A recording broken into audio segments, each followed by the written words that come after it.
move. Now, get your hands where I can see them. I haven't done anything, officer. I didn't ask what you did. I said hands up. I'm waiting for my flight, same as everyone else here. Lady, I'm not gonna ask you again. Then don't, because I'm not going anywhere. The gate went quiet. Not the comfortable kind of quiet, the held breath kind.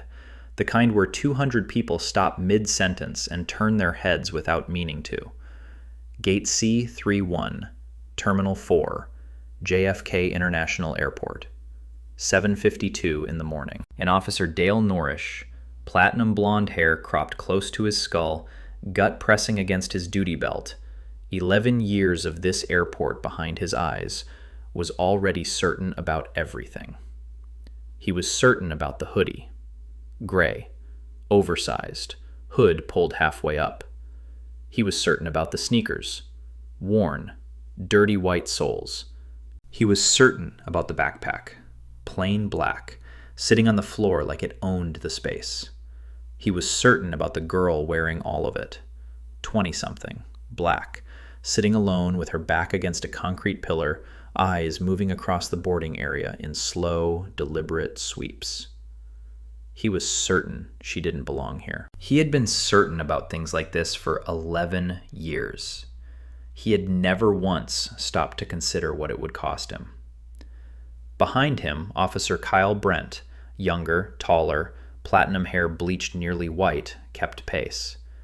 His eyes moved differently than Norish's. He wasn't certain about anything. But he was following orders. That was the same thing as far as this airport was concerned. The girl, her name, was Zara Cole, though Norrish didn't know that yet, didn't care yet, looked up slowly when she heard the boots. She didn't flinch. She didn't look away.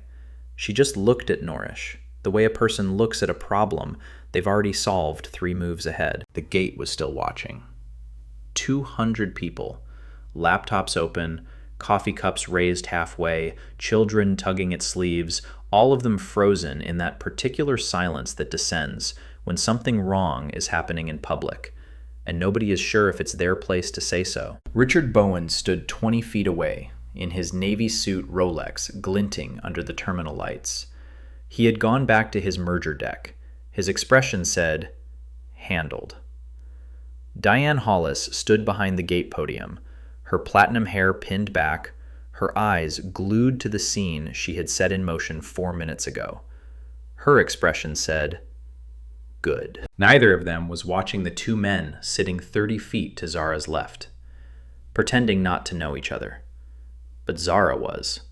She had been watching them for 6 months. That was the thing nobody at gate C31 understood that morning. The girl in the hoodie wasn't the danger. She was the only thing standing between every passenger at that gate and something far worse than a delayed flight. And they had just put her in handcuffs. Norrish stopped 2 feet in front of her.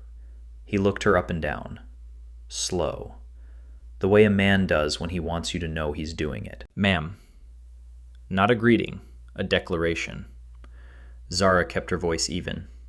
"Morning, officer." "You want to tell me what you're doing here?" "Waiting for my flight, same as everyone." "We've had a complaint. Someone says you've been making passengers uncomfortable." Zara glanced around the gate.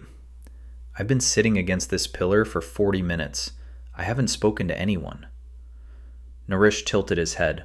His thumb rested on his duty belt. "I'm going to need to see some ID and a boarding pass." "Of course." Zara reached slowly into her hoodie pocket.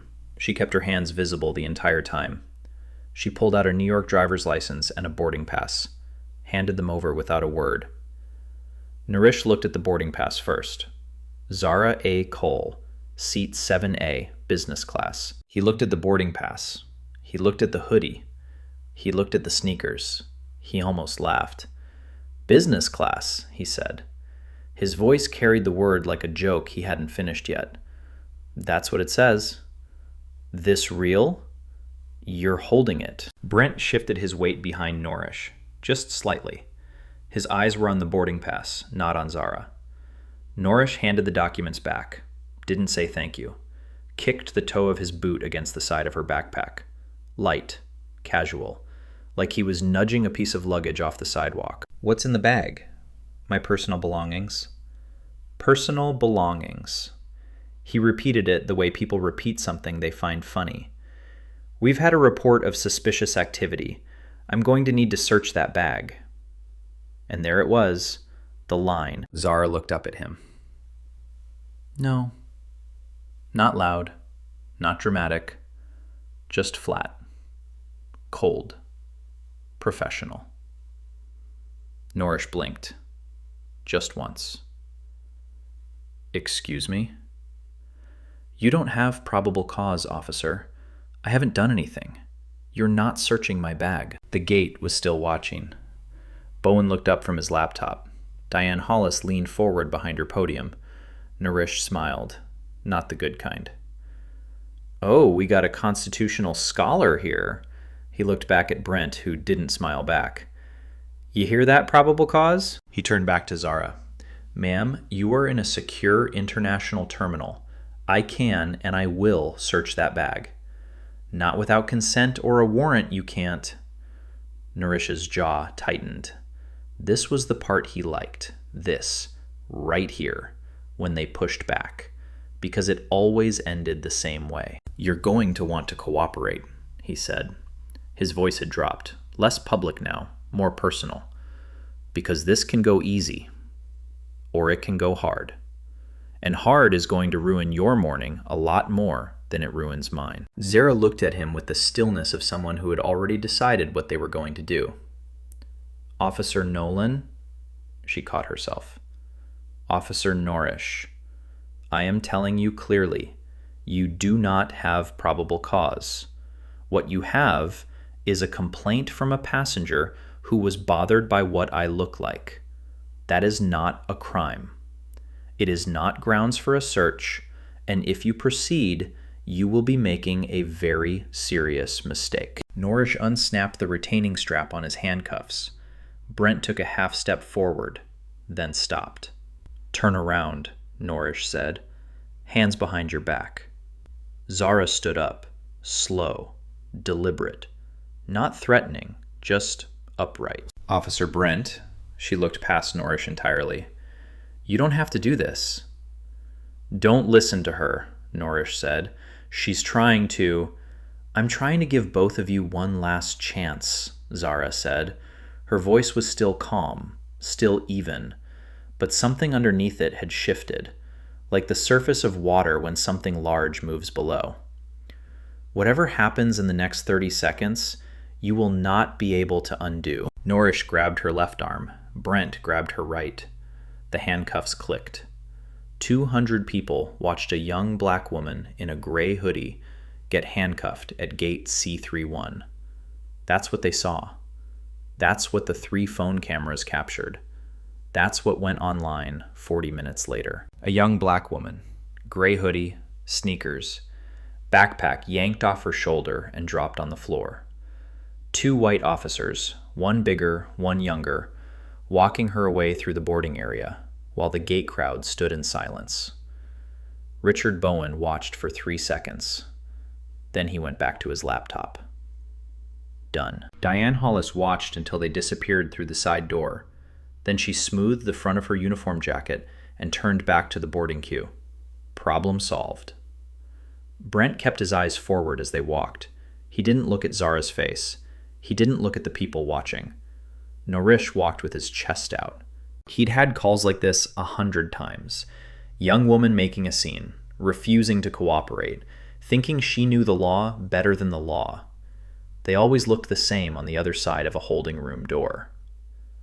What Norish did not notice as he walked Zara through the terminal corridor was the 2 men 30 feet behind him. Leon Vasquez, stocky, still holding a folded newspaper like a prop, watched the whole thing over the top of the page.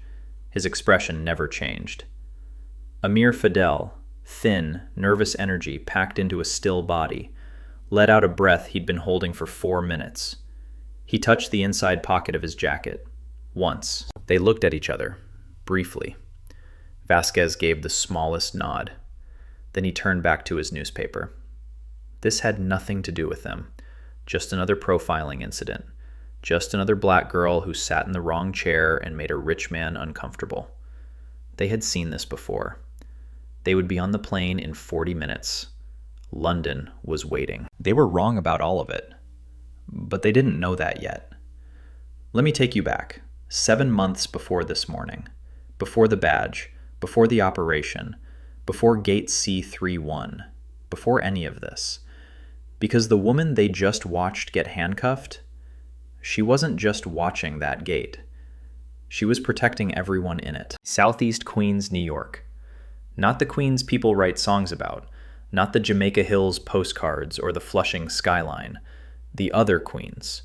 The quiet streets with the small houses and the chain-link fences and the smell of someone's Sunday cooking drifting through the window screens every weekend without fail. Zara Amara Cole grew up on a block where everyone knew everyone's car, where the postal routes didn't change because the postal workers didn't change, where her father James Cole walked those same routes for 23 years and came home every afternoon at 4:15 with the particular exhaustion of a man who is proud of what he does and also bone-tired of doing it. Her mother, Ruth Cole, was a home health aide.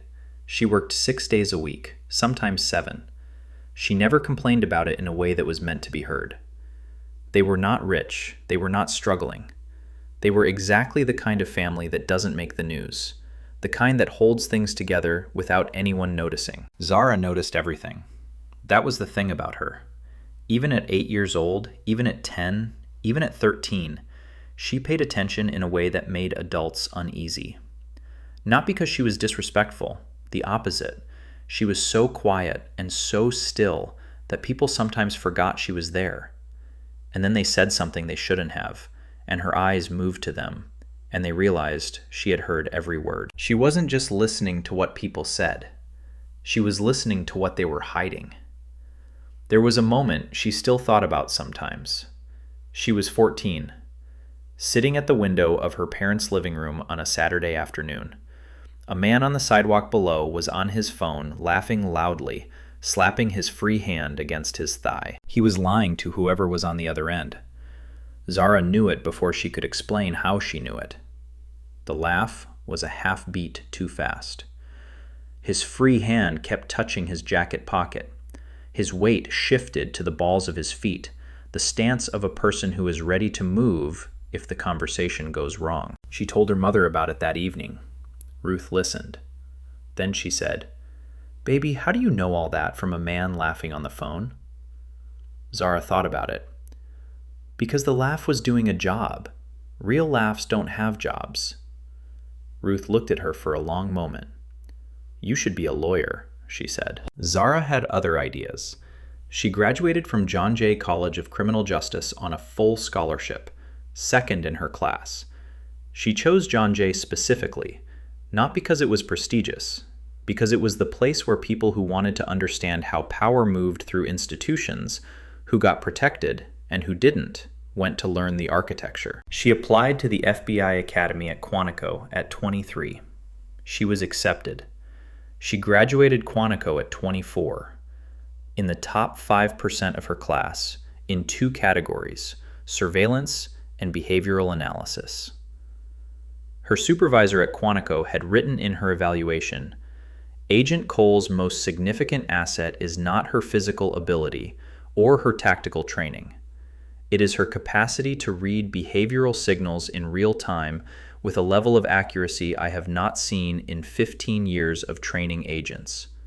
She does not watch people, she reads them." She was 26 now, and she was sitting at Gate C31 in a gray hoodie because her job, the job she had trained 4 years to do, required her to look like nobody. She was very, very good at looking like nobody. 7 months before the handcuffs. Conference room, FBI field office, Lower Manhattan. The kind of room where the fluorescent lights are always a little too bright and the coffee is always a little too cold. ASAC Frank Garner stood at the front, broad-shouldered, short gray hair, the face of a man who has delivered bad news often enough that he no longer softens it. He placed 2 photographs on the table. "Leon Vasquez," he said, 45, Handler. 3 confirmed trafficking operations in Eastern Europe over the past 6 years. Never arrested, never charged. Works clean. He placed a second photo next to the first. Amir Fidel, 30, courier. Moves documentation payments and what he calls logistics packages, which is the word he uses for human beings across international borders. Specifically through commercial airline routes, specifically through JFK. Zara looked at both photographs. Vasquez, a face built for anonymity, square jaw, neutral expression, the kind of man you'd see at a grocery store and immediately forget. Fidel, thinner, eyes that moved even in the still photograph, a coiled quality, like a person permanently ready to be somewhere else. Operation Cross Atlantic, Garner said. 7 months, 4 field agents, 3 partner agencies, Interpol, the London Metropolitan Police, and the National Crime Agency in the UK. The objective is not to arrest Vasquez and Fidel at JFK. He paused. The objective is to let them land at Heathrow.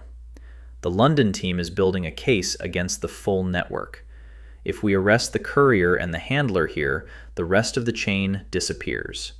We need them to walk into Heathrow thinking they're invisible. The London team grabs them on the other side. We get the whole thing. He looked at Zara. Which means the only job here, the entire job, is observation. You don't approach, you don't intervene, you don't make contact. You sit at gate C31 on the morning of January 14th, and you watch those 2 men board American Airlines Flight 118 to London Heathrow. You confirm the packages with them. You relay confirmation to the London team. That's it. Zara nodded. What am I carrying? Standard undercover load. Bureau issue laptop, direct encrypted link to this office. High frequency transmitter, service weapon, credentials. All in the bag. All in the bag. The laptop and the transmitter are active case material. If that bag is compromised at any point, it won't be. Garner looked at her for a moment. If it is, if anyone, TSA, Port Authority Airline Security, if anyone attempts to access that bag, you are authorized to identify yourself and invoke federal jurisdiction. But Zara, he leaned forward slightly, only if you have no other option, because the moment you do, your cover is blown, and the operation ends. Zara looked at the photographs. Vasquez, Fidel, 7 months of work, 4 field agents, 3 partner agencies. Somewhere in London, people were waiting to go home. I won't need to, she said. She was right about the important part. She just hadn't accounted for the fact that the danger wouldn't come from the 2 men she was watching. January 14th, 5:31 in the morning, Brooklyn. A 3rd-floor apartment on a street where the radiators were too loud and the windows faced a brick wall and the rent was too high for what you got. But it was hers. Zara stood in front of the closet for 30 seconds. She chose the gray hoodie, the worn jeans, the sneakers with the scuffed left toe. Not because it was all she had, because it was all nobody had. She needed to be invisible. Not in the way people use that word loosely, actually functionally invisible. The kind of person an officer's eyes slide right over. The kind of person a businessman looks through without registering. The kind of person 2 traffickers sitting 30 feet away don't think twice about. She pulled the hood up halfway, checked the mirror. Zara Cole Nobody, going nowhere interesting. Good. She loaded the backpack carefully. Laptop checked, transmitter secured in the interior compartment, service weapon in the hard case with the combination lock front left pocket of the bag, credentials in the left hip pocket of her jeans, flat against her leg, out of sight. Her phone buzzed. Garner. Last brief. Vasquez landed in New York last night. Fidel arrived this morning. Both confirmed booked on flight 118. London team is standing by at Heathrow. You're a go. 0 contact, 0 intervention. Don't let anyone open that bag. Copy, Zara said. And Cole? Sir. Come home. She took a cab to JFK. The city was still waking up. Gray light, empty sidewalks, that particular silence that New York gets between 5 and 7 a.m. that people who don't live there never believe exists. She looked out the window the whole way. She was thinking about the briefing, about the photographs, about what Garner had said 3 months ago when the first intelligence about Flight 118 had come in. 3 victims confirmed en route to London, 2 more unconfirmed. These men have been doing this for 6 years. Nobody has been able to touch them. Today was the day. All it required was stillness. She was good at stillness. Terminal 4, 6:55 a.m. She spotted Leon Vasquez at 7:03 near the Terminal Cafe. He was reading a newspaper. He looked like an accountant waiting for a connection. She spotted Amir Fidel at 7:07, standing in the coffee queue. His eyes did the thing she'd read about in the surveillance reports, a quick, reflexive scan of every face within 20 feet. Then stillness. Then the scan again. He hadn't spotted her. Of course he hadn't. She was nobody. She found her pillar at gate C31 at 7:11, sat down, back to the wall, clear sight lines to both men. She opened her phone, set a silent timer, waited. This is the job, she thought. 41 minutes to boarding, 68 to wheels up. Then, London handles the rest. She kept her eyes moving, not fast, slow and natural. The way anyone waiting for a long flight moves their eyes. Across the gate, over the seats, past the families and the businessmen and the students, past Vasquez, past Fidel. She didn't know at 7:11 that Richard Bowen was watching her. She didn't know at 7:14 that Diane Hollis was picking up the phone. She didn't know at 7:18 that 2 Port Authority officers were being dispatched to gate C31. The operation was 41 minutes from success, and it was about to fall apart in a way she had never been trained for. Because the threat wasn't the trafficker. It was the gate agent who decided she didn't belong. Richard Bowen had been a senior vice president for 11 years. He had a corner office, a platinum company card, a car service that knew his usual routes without being told. He was the kind of man who had stopped carrying cash because people like him didn't need cash. He sat at gate C31 with his laptop open, his $11 airport coffee going cold beside him, and his merger deck open to slide 47. He was closing a deal. He was always closing a deal. He glanced up, not because anything had drawn his attention, but because his eyes occasionally moved the way a landlord's eyes move through a room, checking, inventorying. He saw Zara. He looked away. He looked back. He looked away again. Third time, he kept looking. He couldn't have said, if asked, exactly what bothered him. She wasn't loud. She wasn't moving. She wasn't doing anything except sitting against a pillar with a phone in her hand and a backpack on the floor beside her. But something was wrong. He decided the something was her.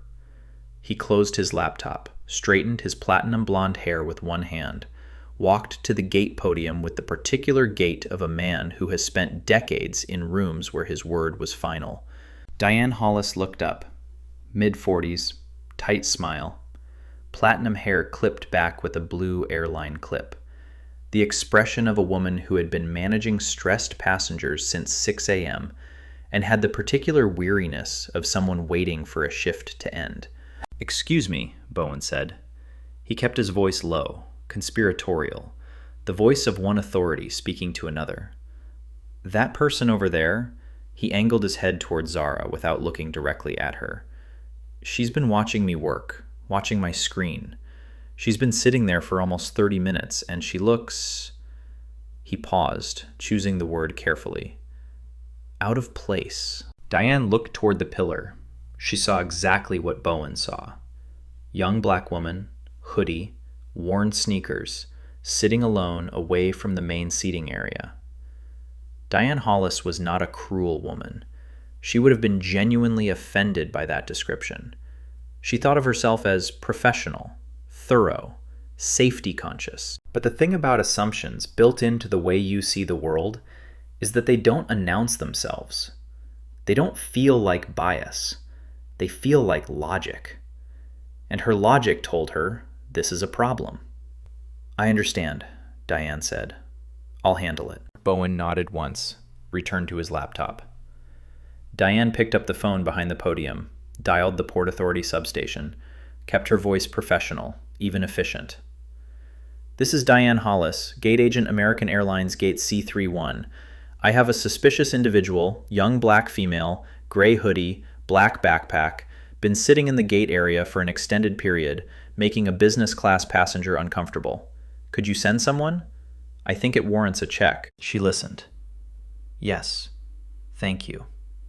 She hung up. She had no idea what she had just done. She went back to boarding preparations. At Gate C, 3142 feet away, Zara's eyes moved across the boarding area. Over Vasquez, over Fadel. She had a little over 35 minutes left. She didn't know the clock had already been changed. Dale Norrish heard the call at 7:39. Suspicious individual, Gate C31, young black female, business class passenger complaint. He was already nearby. He reached for his belt, habit, checked the snap on his handcuffs, started walking. 11 years at JFK. 11 years of what he called reading the room. He moved through the terminal with the particular weight of a man who believes the floor is his. Thinning, platinum blonde hair close cropped, a mustache that had been the same for 8 years, the kind of face that had never been told it was wrong about anything important. Kyle Brent kept pace, 2 steps behind. Brent had been on this beat for 14 months. He was still learning when to speak and when not to. He'd learned quickly that around Norrish the answer was usually not to. They turned the corner into Gate C31's boarding area. Norrish scanned the gate. Business travelers, families, students, the usual 7 a.m. mix. His eyes found Zara in 4 seconds. Gray hoodie, black backpack, sitting alone, eyes moving across the gate. There. He had filed this person in his mental category before he took another step. The thing he hadn't done, the thing he never did, was ask himself why. Zara felt them before she saw them. Not psychically, practically. The ambient noise of the gate shifted the way it shifts when a new authority enters a space and other people subconsciously adjust. A few heads turned. A woman near the window looked up and back down again. Zara followed the small movements. She found Norrish. She found Brent behind him. Her eyes went to Vasquez, still with the newspaper. Still. Then back to the approaching officers. She calculated in a fraction of a second. 32 minutes to boarding. Don't blow the operation. Don't blow the operation. Handle this. You can handle this. She made her face do nothing. Norrish stopped 2 feet in front of her, looked her over, and said, "Ma'am, exchange 1. ID and boarding pass." No greeting, no explanation, just a demand delivered like it was already a confrontation. Zara reached slowly into her pocket, kept her hands visible, handed over both documents. Norrish took them. Didn't look at her while he did it. He was already scanning the documents the way a person scans something they expect to be wrong. He looked at the boarding pass, seat 7A, business class. He looked at the hoodie. He looked at the sneakers. A muscle in his jaw twitched. "Business class," he said slow. "That's what it says." Zara's voice was flat, informational. She was already watching the documents the way someone watches their wallet get handed to a stranger. "This real?" "You're holding it." Brent was reading the boarding pass too. His expression was difficult to read. He handed the documents back without comment. Norrish handed them back. Didn't say thank you. Kicked his boot against the side of the backpack. Exchange 2. "What's in the bag?" "My personal belongings." "Open it." "No." Norrish tilted his head. "Excuse me?" "I said no. You don't have probable cause, officer." She watched Fidel in her peripheral vision. He had gone completely still. like a bird that senses a hawk. Don't make this bigger, she thought. De-escalate. You can do this. Exchange 3. We received a complaint of suspicious activity. I have the right to... You have the right to ask. You don't have the right to demand without cause. Zara kept her voice low, controlled. I am a paying business class passenger. I have a valid boarding pass and a valid ID. I have not spoken to anyone. I have not moved from this spot, and I have not broken any law. The complaint you received was about the way I look. That is not suspicious activity. Norish's face reddened, not from embarrassment, from something older than embarrassment, from the particular anger of a man who is used to being obeyed and is currently not being obeyed. He looked back at Brent. You hear this? Brent said nothing. He was watching Zara's hands. Exchange 4. Norish raised his voice now, purposefully, so the gate could hear. Ma'am, I am not going to stand here and debate constitutional law with you. You are in a secure zone of an international airport. I have a complaint on record. You are going to open that bag, or I am going to have you removed from this gate. The gate had gone quiet again. Zara kept her voice at the same volume it had been, low, even. I understand you received a complaint. I am not disputing that. What I am telling you, clearly, calmly, on the record, is that the complaint is without basis. You do not have the legal grounds to search my property. She watched Vasquez over Norish's shoulder. Vasquez had lowered his newspaper 2 inches. He was listening. He can't know. He can't know I'm watching him. If he makes me for bureau right now, exchange 5. Norish stepped closer. You're going to want to cooperate, he said. Quiet now. Personal. Just the 2 of them. Because I can do this easy. Or I can do this loud. And loud is going to be a lot worse for you. Zara looked at him directly. Officer Norish. She said his name clearly, making sure Brent heard it. I am telling you for the final time, you do not have probable cause. What is in my backpack is my personal property. If you proceed... Last chance, Norish said. You will be making the most serious mistake of your career. Norish reached for his handcuffs. Brent moved. And Zara said one last thing, not to Norish, to Brent. Officer, you don't have to do this. You know something is wrong here. I can see it. Brent hesitated. 1 second. Just one. Then Norish grabbed her arm and the moment was gone. Exchange 6. The click of metal. The operation 30 feet away, still intact but barely. They cuffed her in front of 200 people. Norish did it with the particular efficiency of a man performing for an audience. Not fast, not rough, just deliberate. The way you do something when you want people to understand who is in charge. The gate watched. 3 phone cameras went up, quietly, almost apologetically. The way people film things they feel bad about watching. Bowen looked up from his laptop, saw it, gave a small nod, went back to his merger deck. Diane Hollis watched from behind the podium. Her shoulders dropped slightly. The tension she'd been carrying since she'd made the call began to ease. Problem solved. Brent held Zara's right arm. He didn't look at her face. He kept his eyes at some neutral point over her shoulder. The face of a person who is completing a task they have already decided not to think about. Zara kept her spine straight. She didn't pull away. She didn't resist. Not because she was afraid, because she was still working. She let her eyes find Vasquez one last time. He had the newspaper back up. He wasn't watching.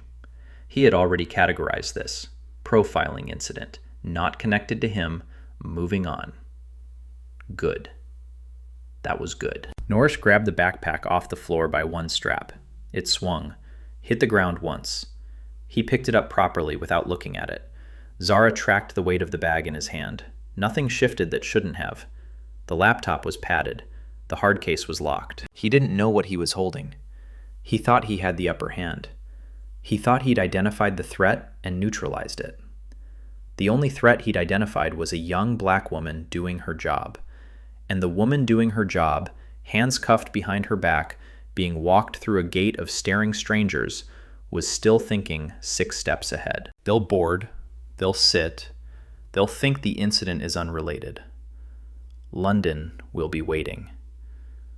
The operation isn't dead, it's just wounded, and I can still save it if I play this right. They reached the side corridor, the gate noise muffled behind them. The fluorescent lights of the back hallway were harder, colder, the particular light of a space that isn't meant for the public. Norrish pushed open a door marked Port Authority Secure Processing. Brent followed. The door closed. Gate C31 went back to its business. 200 people slowly stopped filming. Leon Vasquez folded his newspaper. Flight 118 was boarding in 26 minutes. The room was the size of a large storage closet. 2 metal chairs, a table bolted to the wall, a fluorescent light that buzzed at a frequency designed, it seemed, to make everything feel slightly wrong. The air tasted like old paperwork and industrial cleaner. Zara had been in rooms like this before. Not from this side of the table. She sat in the chair without being pushed into it. She kept her hands still behind her back. She kept her breathing even. 4 walls, 1 door, no window. Camera in the upper left corner, red light, active. Recording. She noted it all without moving her eyes. Norrish dropped the backpack on the table with a loud, flat thud. He cracked his knuckles. "Right," he said. "Let's see what's in the suspicious bag." He said suspicious, the way people say words they've decided are funny. Brent stood near the door, not fully inside, not fully outside. 1 foot in each option. Zara looked at him, not at Norrish. "Officer Brent," she said quietly, "you have a choice right now. You know that." "Don't talk to him," Norrish said. He reached for the main zipper. She had been in rooms like this before. She had sat on the other side of this table. She had been the one opening the bag. She knew exactly what was about to happen. She knew exactly what she was going to have to do. The only question was whether Brent was going to be saved or destroyed alongside his partner. She looked at the door. 24 minutes to boarding. She breathed. "Come on," she thought. "Come on, Brent. Look at me. Really look at me." Norrish unzipped the main compartment, reached in, pulled out the laptop first, held it up. Thick, matte black, no visible logo. Government issue, obvious if you knew what to look for, which Norrish didn't. Ooh. He set it down with exaggerated care. Very serious computer. He tried to open it. Screen locked immediately. Fingerprint pad active. "Password?" he said, looking at Zara. "No." He smiled, like he'd been hoping she'd say that. He set the laptop aside, pulled out the bundle of charging cables, a pair of jeans, a paperback book. He dropped each item on the table. Then he pulled out a water bottle, held it upside down over the floor. Nothing but water. "Exciting," he said. "Nothing but exciting stuff in here." Zara kept her eyes on Brent. "Officer Brent, everything in that bag is classified federal material related to an active investigation. Every item your partner removes and examines is an additional federal offense. I have told you this clearly. I am telling you again." "She's good," Norrish said to Brent, not looking up. "She's real good. All the right words." He mimed applause. "Law and Order auditions are Tuesday, sweetheart." He kept searching. The transmitter was in the interior padded pocket. It looked like a thick power brick. Norrish pulled it out, turned it over, set it down without registering what it was. Then his hand found the hard case. Small, black, locked with a combination mechanism. He shook it, heard the shift of something solid inside. He looked up at Zara for the first time in 2 minutes. Something flickered behind his eyes. Not doubt, not yet. More like the first degree of a temperature that might become doubt if it kept climbing. He set the case on the table. "What's this?" Don't open that case, Zara said.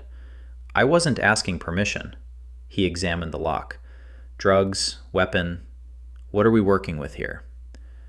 Officer Brent. Zara kept her voice completely level. She looked at Brent with the particular directness of a person communicating something more important than words. Your partner is about to open a case containing a service weapon and federal law enforcement credentials. When he does that, the situation in this room changes permanently. You are still able to stop this. Brent's jaw moved. He looked at Nourish. He looked at Zara. Nolan, he caught himself.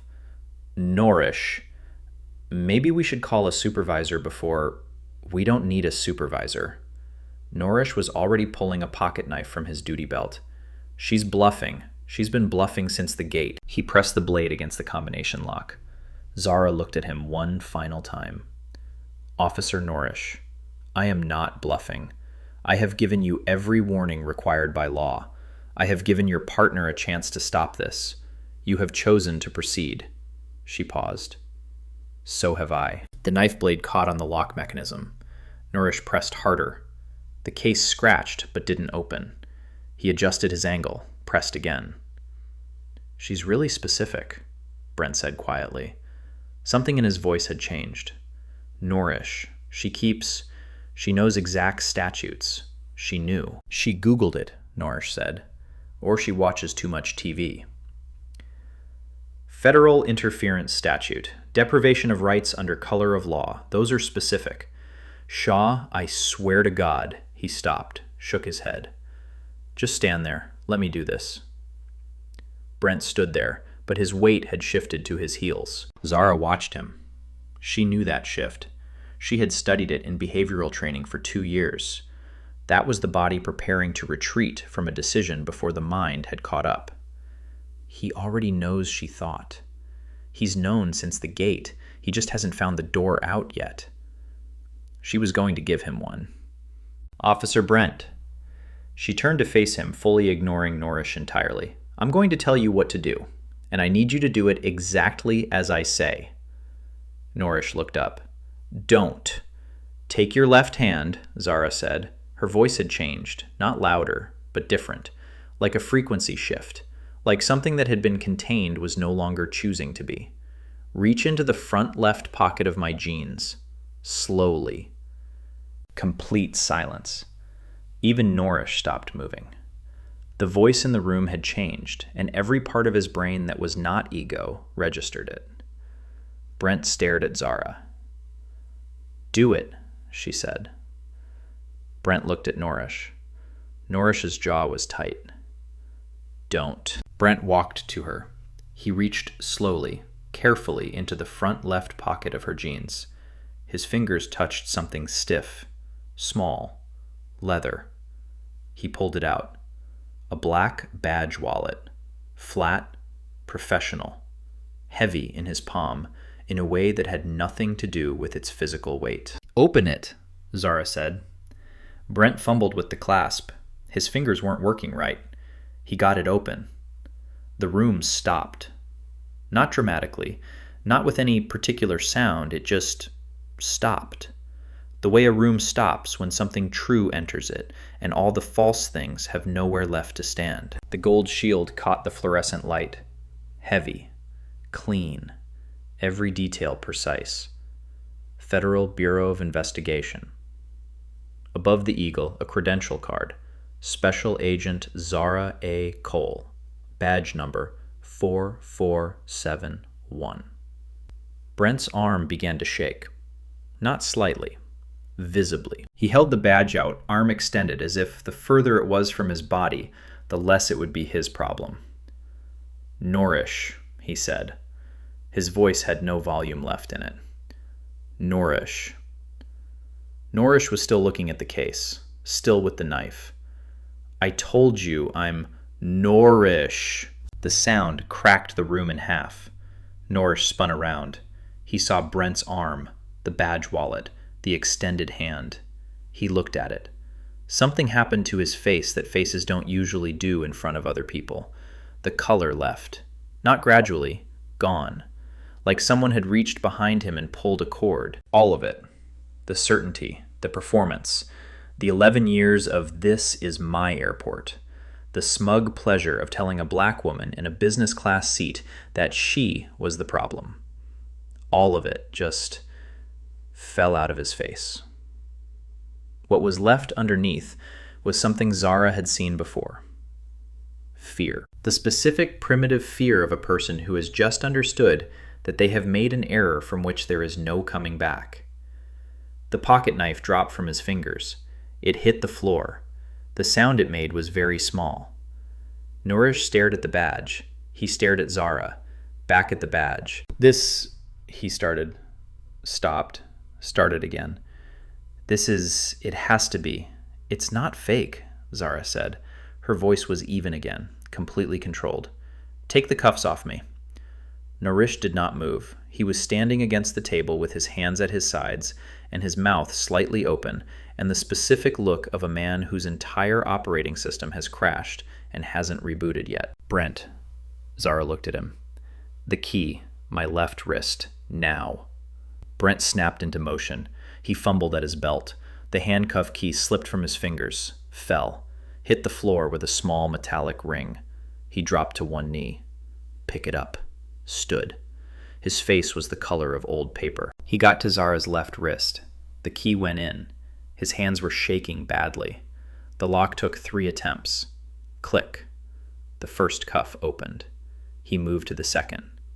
Click. The cuffs fell away. Zara brought her arms forward, slowly. She looked at her wrists. The indentations of the metal were deep, red lines crossing the bone. She didn't rub them right away. She just looked at them for a moment. Then she held out her hand. "My credentials, Officer Brent." Brent placed the badge wallet in her hand. She closed her fingers around it. "And my backpack." She reached past Nourish, who still hadn't moved, and picked up the backpack from the table. She zipped each compartment carefully, one by one, methodically, like she was sealing away the morning and everything in it. She slung the bag over one shoulder. Then she pulled out her phone, dialed. 2 rings. "Cole?" "Gate C31, she said. 3 minutes ago. Now, bring 2. She ended the call. She looked at Nourish. 3 seconds of silence. She didn't say anything. She didn't have to. Because Nourish was already looking at her the way people look at things they can't undo. "You are to stand against that wall," she said finally. "Both of you. Do not speak. Do not move." Nourish opened his mouth. "Stand against the wall." They stood against the wall. 2 officers in uniform, with guns on their hips and badges on their chests, stood against the wall of a small holding room and waited. Zara did not sit down. She stood in the center of the room, with her backpack on and her phone in her hand, and her wrists marked red from the handcuffs. And she waited too. 4 minutes. That was all it took. The door opened. Frank Garner walked in first. Behind him, 2 FBI field agents, suited credentials visible. Garner's eyes moved through the room in exactly the way Zara's had when she'd entered. 4 walls, 1 door, both occupants threat level. And then they landed on Zara's wrists. The red marks. His expression didn't change, but something behind his eyes did. He looked at Nourish, then Brent, then the items still spread across the table from the search, then the pocket knife on the floor. He picked up the knife with 2 fingers and placed it on the table. He looked at the camera in the upper left corner. Red light, still active. "Everything in this room is on record," he said, to no one in particular, to everyone in particular. He turned to Zara. "You okay?" "Fine." "Wrists?" "Sore, nothing permanent." Garner nodded once, turned to face Nourish. Nourish was still against the wall, but the physical posture had changed. He was trying to recover, trying to assemble something that looked like calm authority, trying to rebuild the architecture of a man who had done nothing wrong. He managed about 40% of it. "Sir, I want to explain in a moment," Garner said. He took out his phone, dialed. It rang once. "Peterson, room 4, now." He ended the call. He looked at Norrish. "Officer Norrish, Officer Brent, you're going to wait here. You're not going to speak to each other. You're not going to touch anything in this room. Do you understand?" Neither of them answered. "Do you understand?" "Yes," Brent said. Norrish said nothing. His jaw was moving, very slightly, the way a jaw moves when a person is running through arguments in their head and discarding them one by one. Captain Roy Peterson arrived 4 minutes later. Port Authority. Heavy face. 22 years on the force. The look of a man who had handled 100 situations and was already trying to determine which category this one fell into. He walked in, read the room, Garner. 2 FBI agents, Norrish and Brent, against the wall. Zara standing in the center. And whatever category he'd been reaching for disappeared. "Mark," he said to Garner. His voice was careful. "What happened?" Garner told him, concisely, without drama, the way a report is delivered when the person delivering it has been doing this for 20 years. Peterson's face went through 4 expressions in 10 seconds. He settled on the last one. It looked like a man standing at the edge of a very high place. "Mark 1, Captain." Garner pointed to the laptop still on the table. That laptop contains the active case file for Operation Cross Atlantic. 4 undercover bureau agents in Europe, 14 confidential informants, active surveillance on a trafficking network with operations in 3 countries. He paused.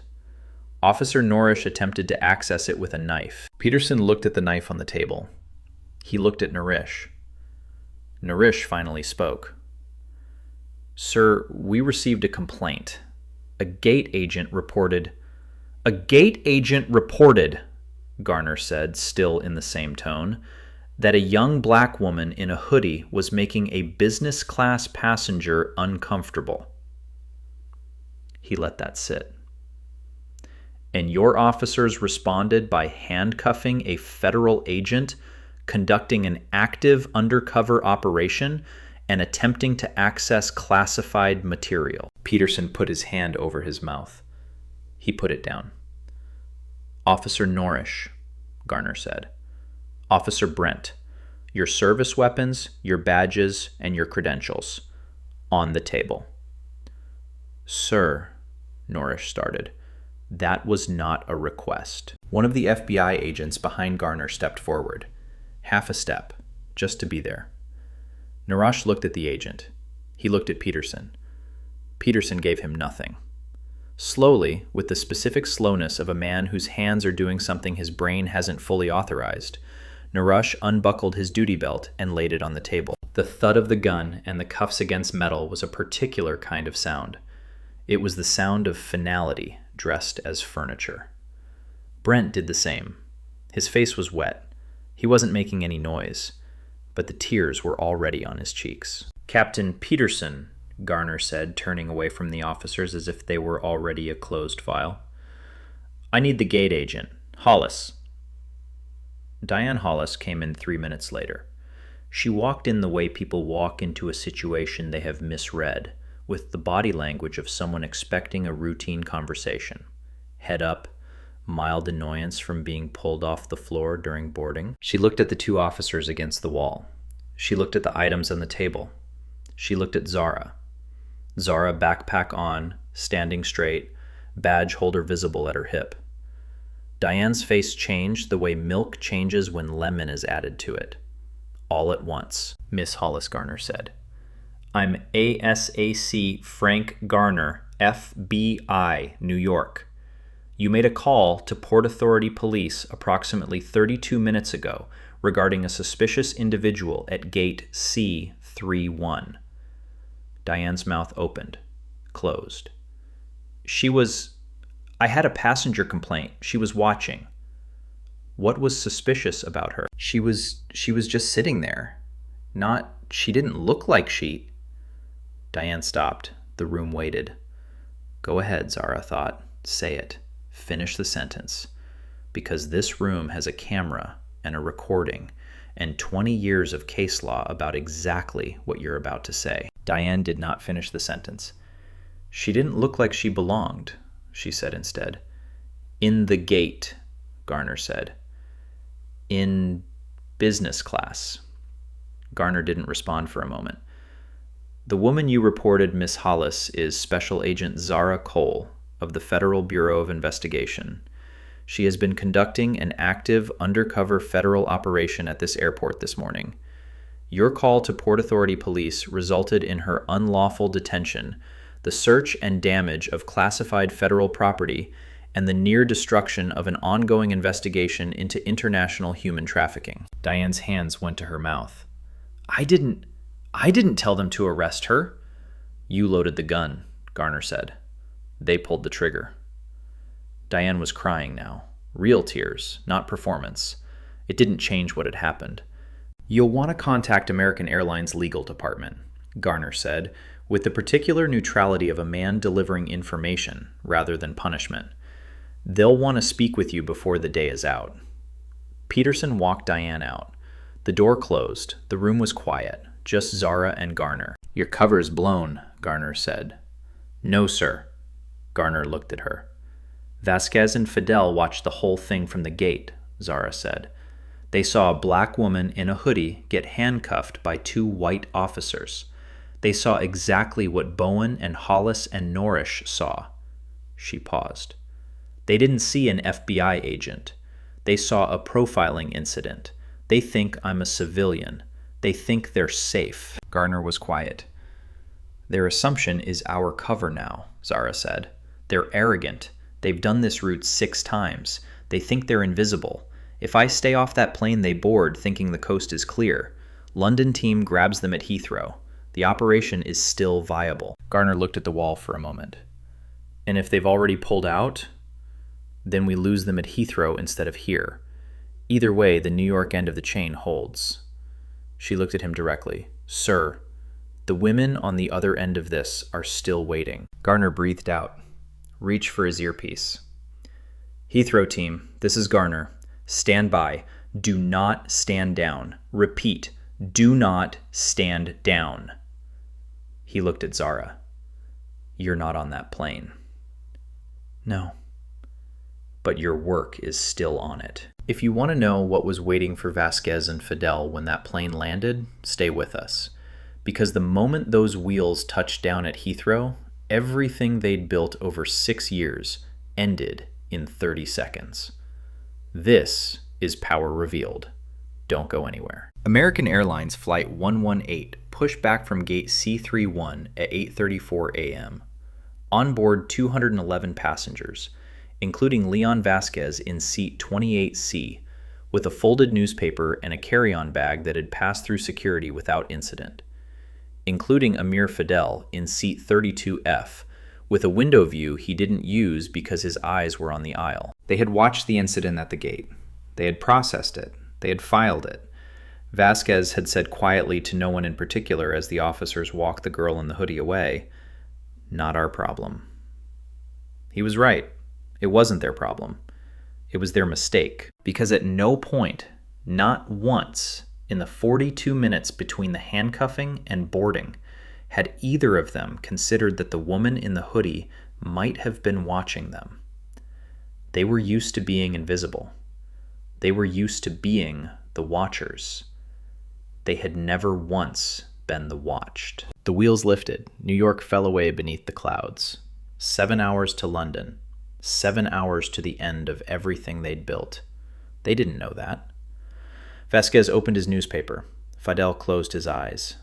The plane flew east. And at JFK, in a small conference room on the upper level of Terminal 4, a young woman with red marks on her wrists sat across from her supervisor and said, "They're on it.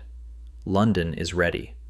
Let them go." By 10 a.m., Officer Dale Norrish was no longer in a Port Authority holding room. He was in a federal detention center in downtown Manhattan. He understood the difference the moment they drove past the Port Authority substation without stopping. Federal. Not local. Not his building. Not his captain. Not his union rep waiting in the lobby with a familiar face and a coffee. Federal. The U.S. Attorney for the Southern District of New York unsealed the indictment at 2:17 p.m. Count 1. Interference with a federal agent in the performance of official duties. Count 2. Deprivation of rights under color of law. Count 3. Unauthorized access to classified federal material. Count 4. Conspiracy to obstruct justice. Norrish sat in a holding room and heard the charges read to him, and there was a moment, one specific moment, when the full weight of what he'd done arrived. Not the charges, not the legal language, the moment he'd looked at that boarding pass, seat 7A, business class, and laughed. That moment. He had been so sure. He had been so certain. He had built 11 years on that certainty. And it had never once occurred to him that the certainty was not a skill. It was a blindness with a badge. His pension was frozen that afternoon. His union, after reviewing the footage from Gate C31's surveillance cameras, footage that had already been viewed 2 million times on social media by the time the sun went down, issued a statement distancing itself from his actions and declining legal representation. He was radioactive. He was facing a minimum of 10 years in federal prison. Kyle Brent's path was different. Brent had a lawyer by noon who had one piece of advice: tell the truth, tell it fast, and tell all of it. Brent did. He described the gate, Diane Hollis's call, Norrish's approach, the exchanges, the handcuffing, the holding room, the knife on the combination lock. All of it. He pleaded guilty to a lesser charge of conspiracy and failure to intervene. He lost his job. He lost his pension.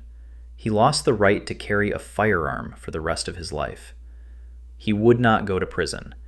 He would spend many years with a felony on his record and the specific weight of a person who knew the exact moment they had the chance to do the right thing and didn't. He knew the moment when Zara had looked at him at the gate and said, "Officer, you don't have to do this." He had hesitated. 1 second. 1 second that changed everything. He thought about that second for a long time afterward. Diane Hollis was escorted from the terminal at 11:15 a.m. Her employee badge was deactivated before she reached the parking structure. Her manager called her on the way out and told her not to return. American Airlines legal department called 30 minutes later with different news. The Department of Justice had been in contact. Diane sat in her car in the parking structure for a long time. The video from Gate C31 was on every platform by 2 p.m. The headline was not generous. She recognized herself in the video, standing at the podium, watching the cuffs go on, the expression on her face, that small release of tension in her shoulders that meant she was satisfied. She had thought she was satisfied. She had thought she was doing her job. She had thought a woman in a hoodie who didn't look like business class was a reasonable complaint. She sat in her car and watched herself think that. And for the first time, not under pressure, not in front of Garner's flat stare, not while crying in a room full of people in suits, for the first time she was alone with the question she'd been avoiding all day. What exactly did I think she'd done? She didn't have a good answer. She didn't have any answer at all. She drove home. Her phone rang without stopping. She let it ring. Richard Bowen made it as far as the jet bridge before Garner's agents stopped him. Not dramatically. No handcuffs, no scene. 2 men in suits appeared at his elbow and suggested very professionally, very politely, that he accompany them for a brief conversation before boarding. He was questioned for 40 minutes, released. He boarded a later flight. The merger meeting in London had already been canceled by the time he landed. His CEO had seen the video. The board had convened an emergency meeting. The motion to terminate Richard Bowen for conduct unbecoming of a senior executive passed unanimously. The merger he'd spent 8 months building, the merger deck, open on his laptop while a federal agent sat 30 feet away doing a job that was trying to save lives, collapsed within 72 hours. Bowen found out about his termination in a Heathrow hotel room. He sat on the edge of the bed. He thought about the moment he'd walked to the gate podium, the moment he'd nodded to Diane Hollis with the satisfied expression of a man who had identified a problem and solved it. A woman in a hoodie, sitting quietly, not speaking, not touching anything, not looking at him. He had been annoyed by her existence. That was all. He had been annoyed that she existed in a space he'd decided she didn't fit. And that annoyance had cost him everything he'd built in a decade. London, 9:47 p.m. local time. Heathrow, Terminal 3. The long corridor between international arrivals and passport control. The particular fluorescent light that is the same in every major airport in the world. Leon Vasquez came off the jet bridge first. He was calm. He was always calm. He had done this 6 times. He knew the route. He knew the timing. He knew which immigration officer worked which booth. He had watched a black girl get handcuffed at JFK that morning. He had made a note of it the way you make note of weather. It was a fact about the environment, not about him. He was wrong about that. He walked through the first set of double doors into the arrivals corridor. He saw the men in suits, 6 of them, positioned at the exit point. Not uniformed, not obvious, but he knew. He stopped moving. His face, the face built over decades to reveal nothing, revealed something. Just for a second, Amir Fidel came through the doors behind him. He saw Vasquez stopped in the corridor. He saw the suits. He had time to take 1 step backward before the second team, already behind him from the moment he'd cleared customs, closed in. It was over in 23 seconds. Both men were in custody before they reached the terminal. The handler's carry-on bag contained documentation connecting him to the logistics network. Phone records. Codes. 3 names that the London Metropolitan Police had been trying to surface for 2 years. At a location in East London, a terraced house on a quiet street, 3 young women were found that evening by officers following the leads in Vasquez's documents. They were alive. They were brought somewhere safe. Zara heard the news from Garner at 10:04 p.m. New York time. She was still at the field office. She was sitting alone in a conference room with a paper cup of cold coffee and the quiet that comes after adrenaline has fully left the body. Garner knocked on the door. He told her. She didn't speak for a moment. Then, how many? 3 confirmed. 2 more expected from follow-up search. She looked at the table. Good, she said. That was all. Just good. Because sometimes the only word that fits is the smallest one. 2 weeks later, FBI field office, Lower Manhattan. Sunlight through the windows, a rare thing in that building. U.S. Attorney Liz Reed sat across from Zara and Garner with a document labeled United States versus Port Authority of New York and New Jersey et al. Consent Decree.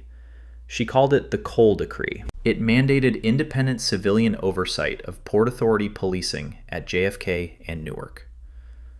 New complaint protocols. Mandatory bias training, not the half-day kind, the kind overseen by a federal monitor. New search and detention standards, an anonymous reporting system that bypassed internal chains of command. Real changes, built-in structure, not a press release. Reed slid it across the table. You've changed the entire department, Agent Cole. More than that, you've set a precedent for every major transit hub in the country. Zara looked at the document, at her own name in the title. She should have felt proud. She had done everything right. She had stayed calm. She had protected the operation. She had documented every moment. She had testified with precision. She had been, as Reed put it, an unimpeachable witness with the full backing of the Bureau. She felt tired. She felt a cold, precise anger that the decree didn't fix. She looked up. What if I wasn't an agent, ma'am? Reed paused. Excuse me. What if I was just Zara Cole, 26, from Queens, going on vacation? Her voice was even, not shaking, but carrying something that had weight. What if I was a teacher, a nurse, a graphic designer, a woman trying to get to London for the first time in her life? The room was quiet. Norish cuffs me. He searches my bag. He finds a laptop and some clothes and a paperback. And then he arrests me anyway, for resisting, for disorderly conduct, for tensing when he grabbed my arm. She sat forward slightly. I don't have you to call sir. I don't have the U.S. Attorney's Office. I get a public defender who tells me to take the plea. I take it. I have a record. I lose my apartment. I lose my job. My whole life is different. All of it. Because I sat against a pillar waiting for a flight. Because I fit the description." Reed was quiet. Garner was quiet. "So this," Zara placed her hand on the decree, "this is good. This matters. I know it matters.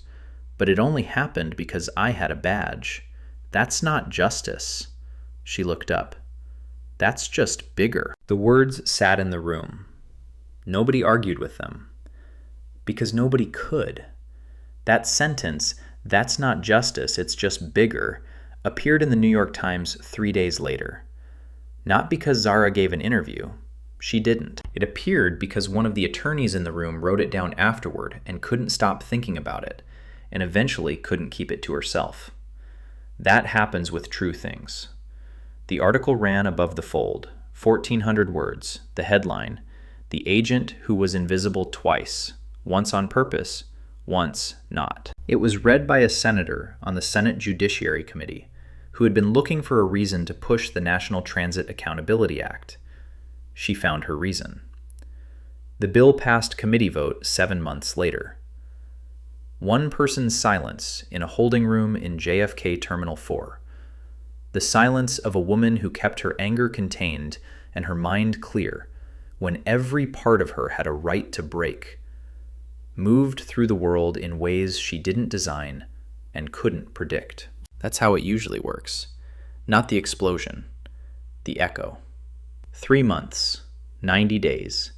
Here is what 90 days did. Dale Norrish sat in federal pretrial detention on the Lower East Side of Manhattan. He had been in custody since the week of the arrest. His attorney had filed 3 motions. All 3 had been denied. The trial date was set. He spent a lot of time in his bunk thinking about nothing in particular, which is what people do when the thing they want to think about is too large to look at directly. He had thought for 11 years that he was protecting something.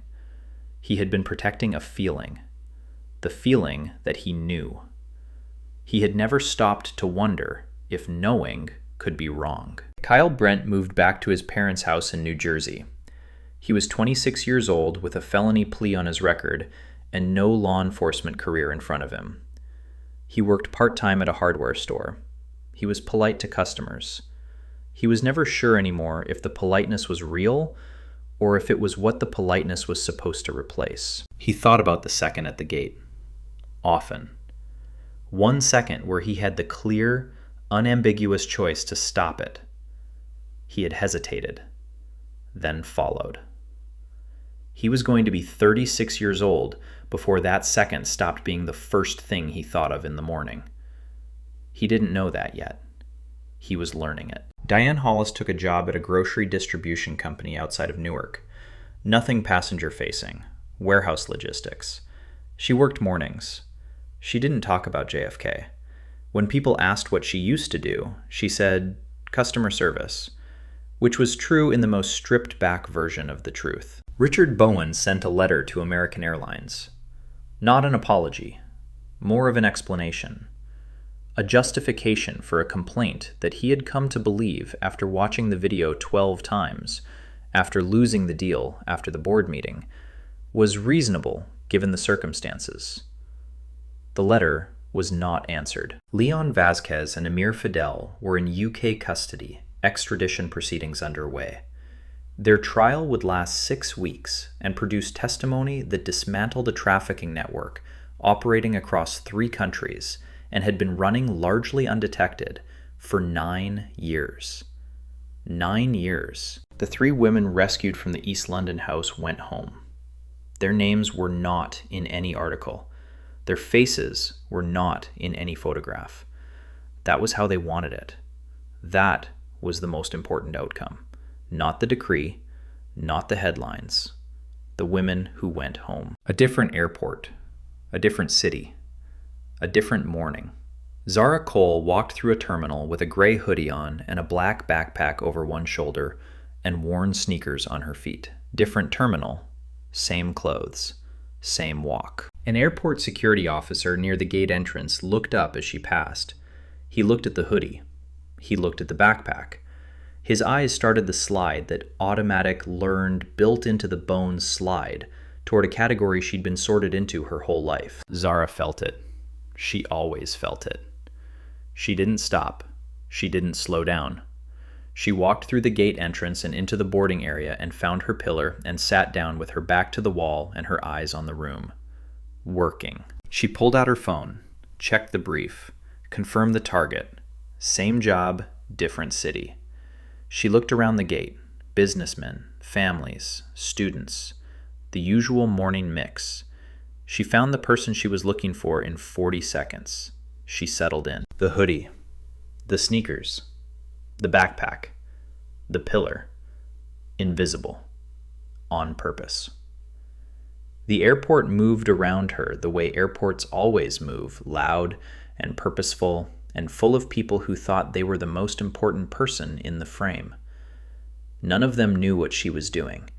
None of them needed to. She thought about the gate agent back at JFK, that particular look on Diane Hollis's face when she'd made the call. The look of a person who was certain. She thought about Norish, the certainty in his shoulders when he'd walked toward her, the certainty that had never once paused to ask itself, what if I'm wrong? She thought about the women in East London. She thought about the second Brent had hesitated. 1 second. She'd been thinking about that second for a year. Not because she was angry at Brent. She was, but that wasn't the point. Because she knew the second. She knew it intimately. It was the second every person in every room has before a wrong thing is carried through to completion. The second between noticing something and deciding not to say it. The second between the hesitation and the choice. 1 second. That was the whole story, really. Not the badge, not the operation, not the decree. 1 second. She sat against the pillar and she waited, the way she always waited. Quiet, still, patient, ready. Because somewhere across the gate, a person who thought they were invisible was sitting down, and Zara Cole was already reading them. That was the job. That had always been the job. She was very, very good at it. The world didn't make it easy. It never did. But she had learned something in that holding room at gate C31 that she was going to carry for the rest of her career. Prejudice doesn't ask your name before it acts. It doesn't wait. It doesn't hesitate. But it can be wrong. And when it is wrong, when it moves against the wrong person with the wrong badge and the wrong supervisor 1 phone call away, it doesn't just fail, it ends. She was counting on that. Every time. I've thought about this story for a long time. Not just the plot, not just the badge. I've been thinking about what it means to be invisible. Not the kind of invisible that Zara chose. The kind that is chosen for you, by a look, by an assumption, by someone who decides what you are before you've said a single word. We've all felt it. Some of us feel it every day. In elevators, in stores, in airports, in rooms where we belong just as much as everyone else, but something about us, the hoodie, the skin, the accent, the clothes, makes someone nearby shift in their seat. What this story asked me is the question Zara asked in that room. What if she wasn't an agent? What if she was just a person? What if the badge wasn't there? That question doesn't have a comfortable answer. And I think the stories that stay with us are the ones that don't let us off the hook. The ones that make us sit with the discomfort of knowing what the answer actually is. So I'm asking you, have you ever walked into a room and felt the world decide something about you before you opened your mouth? Drop your answer in the comments. I read every single one. If this story moved you, share it. Hit subscribe to our channel and tell someone today what this story told you. Because the sky above that airport didn't care what Zara was wearing. It only cared where she was going. And she knew exactly where she was going. Every single time. This story is a work of fiction written entirely with the assistance of artificial intelligence. The narration in this video is AI-generated audio. All visuals are composed of licensed stock footage and images. Every character name, badge number, flight number, operation name, agency, detail, and event depicted in this story is entirely fictional. Any resemblance to real individuals, living or deceased, real events, real organizations, or real locations is purely coincidental and completely unintentional. This story was created for entertainment, reflection, and conversation. It is not a documentary, a news report, or a factual account of any real incident.